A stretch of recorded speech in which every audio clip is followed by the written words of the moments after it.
AITA for prioritizing my son's dog over my wife's pregnancy. When my son was 8, we got a dog. He's half Great Dane and half some dog my friend's dog met during an unauthorized absence. My son loves this dog and does all the care for him and is a very responsible dog owner. This dog is pretty much his best friend.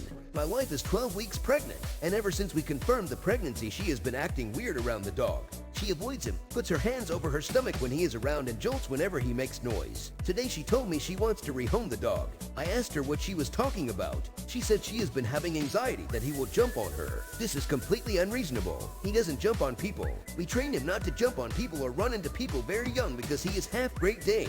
And I felt this was important for all dogs, but especially one who could possibly grow to such a large size. There is no reason for her to think the dog will jump on her. She said that there is no way to know for sure that the dog won't jump on her, and if he does, our baby could be hurt. This dog has never so much as growled at her. She said even if the dog doesn't jump on her, her anxiety about it is bad for her health. She said she needs the dog elsewhere for her safety and the baby's. I told her that there was no way. My son got this dog right after he lost his mom and imprinted on him hard. Sometimes I think he loves the dog more than me. I'm not taking his dog. The dog didn't do anything. My wife said I am prioritizing the dog over her pregnancy. The dog isn't a threat to her pregnancy. If this were any other unreasonable request, I would just do it because she is pregnant. I just can't break my son's heart over a fear she has that makes no sense. Am I being an asshole? WIBTA if I use part of my paternity leave to visit my family. My wife and I have been arguing about this for weeks and she suggested I post here. My wife is 16 weeks pregnant with our first child. We have been discussing how to use our family leave. Each of us get 8 weeks of family leave to be used within the first year of the baby's life. My wife is planning on taking her whole 8 weeks right when the baby is born. She thinks that I should take 2 weeks when the baby is born and 6 weeks when she goes back to work so that we don't need to put the kid in childcare until he's 14 weeks old.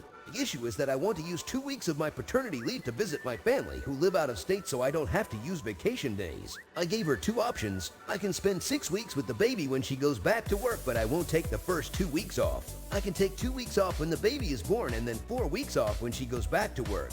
This is my preference. My wife says this is unacceptable and that I'm prioritizing my family over her and the baby. I disagree. I don't think it makes much of a difference if the baby starts daycare at 12 or 14 weeks. I only get to see my family once or twice a year since they moved out of state, and I think this is a good opportunity to do so without it impacting our vacation time. I think her dislike of my family is affecting her logic and that, if they got along better, she would be fine with this arrangement. Plus, lots of men don't take paternity leave and their families manage. I'm still dedicating 6 weeks to the baby so we will have plenty of bonding time. AITA or is she being unreasonable? WIBTA if I didn't let my husband attend the baby shower or birth of our child.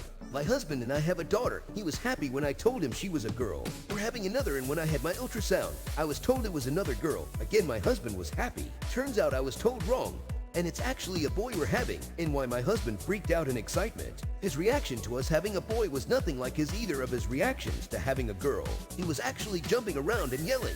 He immediately called all his friends and family. He kept hugging and swinging our daughter around, telling her she's getting a brother. I confronted him about not being this excited about having girls, and he said cause I wanted a boy. I got so pissed off, I don't want him at the baby shower or the birth. He thought I was kidding at first, but once he realized I serious got really upset and started an argument over it. WIBTA if I didn't let him attend the baby shower or birth. AITA for saying that no one was getting any food until I finished my work. I live with my husband Tom. He has a child Anna that he sees on weekends. I love Tom a lot, but honestly he can be a little exhausting sometimes. Anna is always sweet. A little background context. In my family, my mother always did much of the work.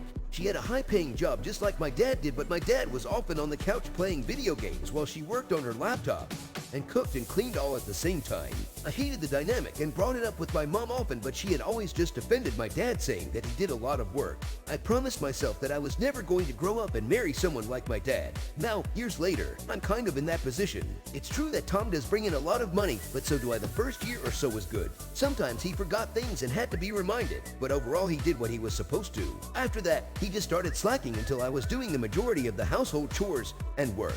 Every time I brought it up and tried to get him to change, he at first promised he would and then go back to his normal routine a few days later, and then later on he would just sulk every time I asked him to do the chores. I guess I kind of stopped asking because it never got anywhere. Over the weekend, Tom brought Anna over. I was working on a big project on my laptop and had been since early morning. He went out with Anna for breakfast and then came back around noon asking what was for lunch. I told him I would sandwiches or something later because I was busy. He kind of looked at me weirdly and then went and sat on the couch and played video games while Anna napped. Every once in a while he would look over at me and then go back to playing video games. Later he finally puts down the controller and came up to me and asked why the sandwiches weren't ready yet. I told him that he knew I had a big project I was working on and would do it later. He tried to take the computer away from me coaxingly and saying that Anna would be hungry and that the project could wait. At that point I kind of snapped. I was stressed from the project and I hadn't eaten all day and I sort of yelled.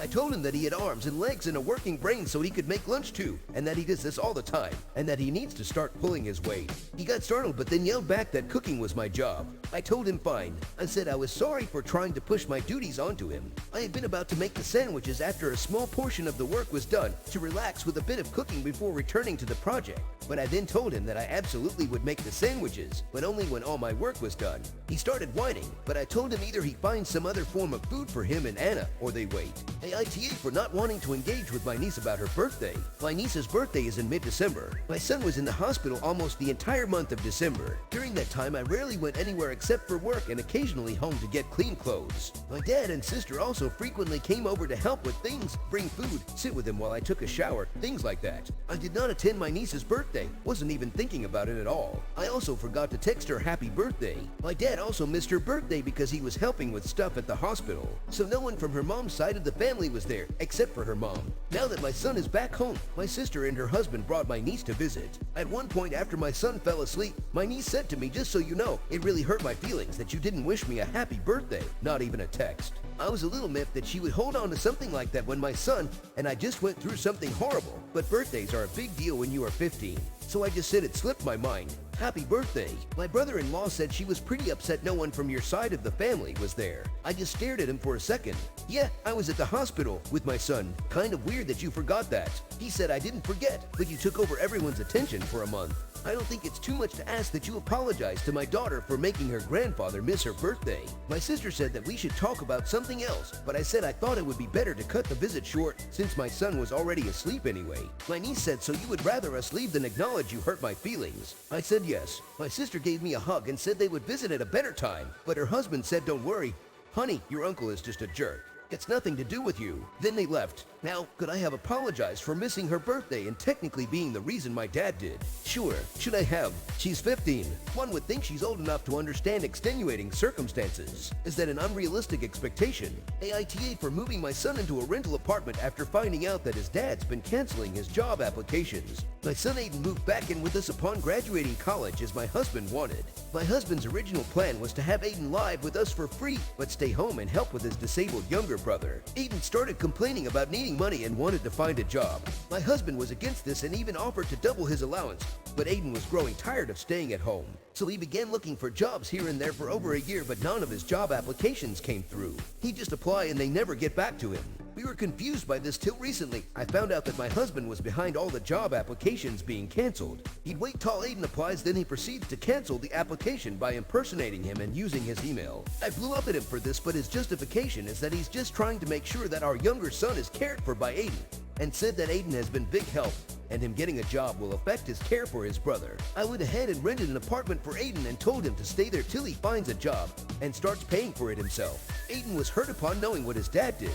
My husband was livid when he found out. He called me unhinged and said that I was separating the boys and teaching Aiden to become selfish and care more about a job than family. He also said it was a huge decision for me to rent an apartment without even running it with him. He's been giving me hell about it and is calling me a terrible mother for encouraging Aiden to be selfish and self-centered.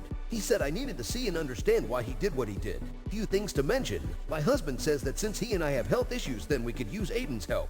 When I suggested outside help, my husband refused, saying he won't ask anything from anybody and that his son is his problem and nobody else's. I used money from our joint account to pay for the rental apartment. My husband said it was wrong and that it was a major waste of money since we deal with medical bills consistently. AITA for calling out my parents after they got my bio kid significantly more Christmas gifts than my adopted kids. I have 3 kids, Jane, Rachel, and Dave. Jane is my bio kid. Rachel and Dave are my husbands, but I adopted them a couple of years ago. The way my parents have started doing Christmas gifts is they ask each one to send them a wish list. Then they'll get a few things from there as gifts. So we had Christmas dinner and my parents gave all the kids their gifts. Jane had a huge gift bag as well as a fairly big wrapped parcel. Rachel and Dave each had small gift bags. Well, my parents got Jane everything she had on her wish list. Rachel got a pair of Tiffany studs and Dave got AirPods. I was surprised because my parents bought Jane everything she wanted but only got the others relatively small, but mainly just one item, when Jane got many. Obviously Rachel and Dave were a little upset. Rachel's I can kind of get because it's Tiffany, but Dave had the same messy shirt on his wish list that my parents got for Jane, but didn't bother for Dave.